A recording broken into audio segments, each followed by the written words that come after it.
Hello, friends, and welcome to Adventures in Pixieland. We are in Bible study in the NIV, and we will be in the NIV, as a reminder, we'll be in the NIV throughout all of next year when we record the videos for the entire Old Testament, including the Psalms. So that's next year's adventure. Those, you have to record longer videos to get through them, because to do the Old Testament in a year is multiple chapters a day. So it's basically this kind of pace, but entire chapters at a time. So we are in the book of Luke. We're in chapter 9. We're doing 1 through 36 in this video. And then there'll be a second one from Luke, and then a third video in the book of Revelations, because we are completing the New Testament before the end of the year. But we do have a catch-up point in Luke. There is a point when we'll get to it in Luke, and then we're just reading from Revelations for the rest of the year. So it does simmer down in about that last week for me. Jesus sends out the 12 is what this heading is. Chapter 9, verse 1. When Jesus had called the 12 together, he gave them the power and authority to drive out demons and to cure diseases. And he sent them out to preach the kingdom, the kingdom of God, and to heal the sick. Of course, the kingdom of God, and to heal the sick. He told them, take nothing for your journey. No staff, no bag, no bread, no money, no extra tunic. Whatever house you enter, stay there until you leave town. If people do not welcome you, shake the dust off your feet when you leave their town as a testimony against them.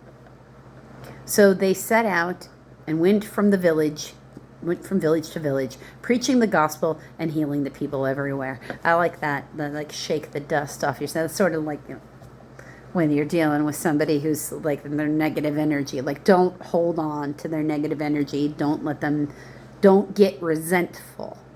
Because resentment, that's a poison. I have experience with resentment myself on a hardcore level. So it's a poison. It will ruin everything, resentment. So, best to shed it. Best to get rid of whatever the negative feelings are, to express them, to get them out, than to get to a place of resentment. So you can let them go. You express to let go, not to relive. And that's the temptation, is to relive, because it up here with the synapses, it gives your brain and your body an adrenaline rush. But it's not healthy. Don't do that. Verse 7. Now Herod, the tetrarch, heard about all that was going on, and he was perplexed, because some were saying that John had been raised from the dead, others that Elijah had appeared, and still others that one of the prophets of long ago had come back to life. But Herod said, I beheaded John. Who then is this that I hear such things about?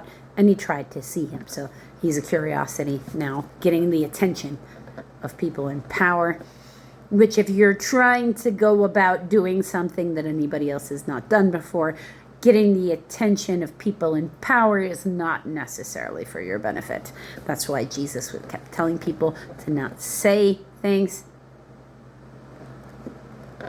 Jesus fed the 5,000, verse 10. When the apostles returned, they reported to Jesus what they had done.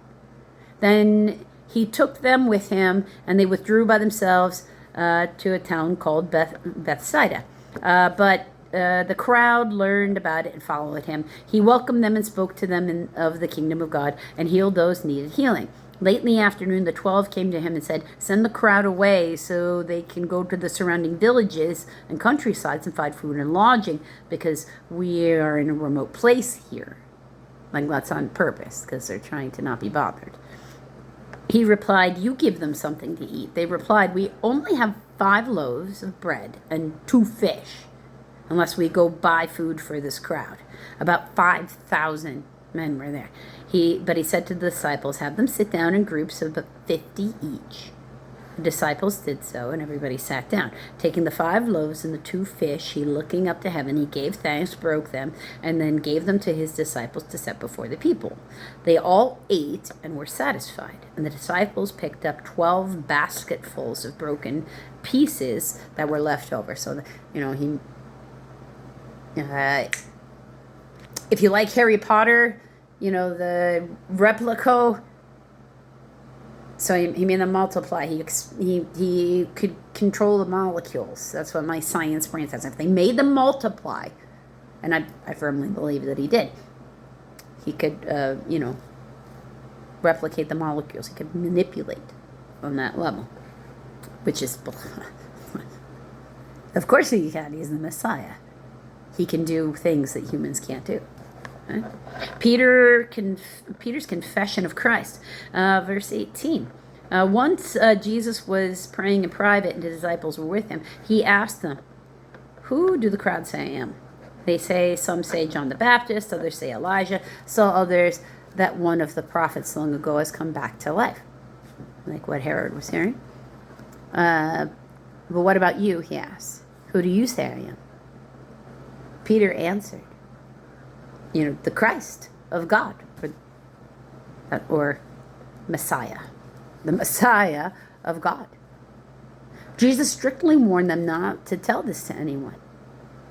And he said, the Son of Man must suffer many things and be rejected by the elders, the chief priests, and the teachers of the law. And he must be killed, and on the 3rd day be raised to life. Then he said to them all, if anyone would come after me, he must deny himself and take up his cross daily and follow me. For whoever wants to save his life will lose it, but whoever wants to lose his life for me will save it. What good is it for a man to gain the whole world and yet lose or forfeit his very self? If anyone is ashamed of me and my words, the Son of Man will be ashamed of him when he comes in his glory and in the glory of the Father and of the holy angels. I tell you the truth.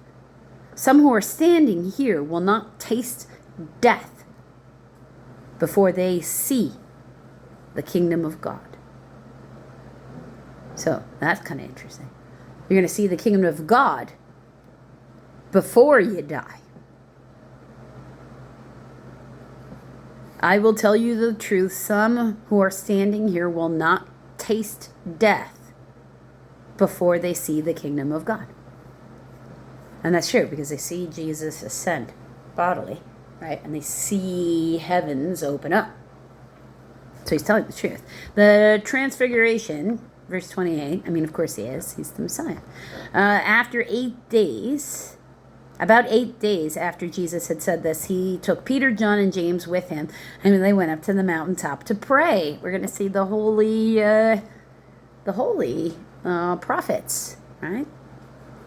Like I said, in the previous Gospels, it's like that scene in Star Wars at the end when after Vader dies. And you get to see like Yoda and Obi-Wan, right? As he was praying, the appearance of his face changed, and his clothes became as bright as a flash of lightning. 2 men, Moses and Elijah, appeared in glorious splendor, talking with Jesus. They spoke about his departure, which he was about to fulfill at Jerusalem. Peter and his companions were very sleepy, but when they became fully awake, they saw his glory and the 2 men standing with him. As the men were leaving Jesus, Peter said to him, Master, it is good for us to be here. Let us put up 3 shelters, one for you, one for Moses, and one for Elijah. He did not know what he was saying. That is a Jewish custom on Sukkot. I believe it is to build a structure, out of natural things and live in it for a time. As a remembrance of when their ancestors were living in tents as they wandered through the desert. And while he was speaking, a cloud appeared and enveloped them. And they were afraid as they entered the cloud, because no idea what's going on here. I don't know why they'd be afraid. I mean, you're standing there with Jesus. Okay. A voice came from the cloud saying, "This is my son, whom I have chosen. Listen to him."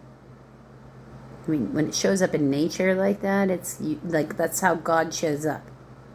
Like in the story of Job, he shows up as a whirlwind. He shows up as an element of nature. In the story of Jonah, he arranges for a storm for Jonah to be thrown overboard and also a whale to swallow him whole. And then steers the whale back to the shore after Jonah had repented enough so he could vomit him up. You can't outrun God. He's everywhere. He's literally in everything. He's energy. When the voice had spoken, they found that Jesus was alone. The disciples kept to themselves and told no one at the time what they had seen. I'm sure they couldn't figure out how to process that. I mean, I can imagine what my response would be. But, everybody's going to have a different response. And I don't know how I would handle that, for sure, because I wasn't there.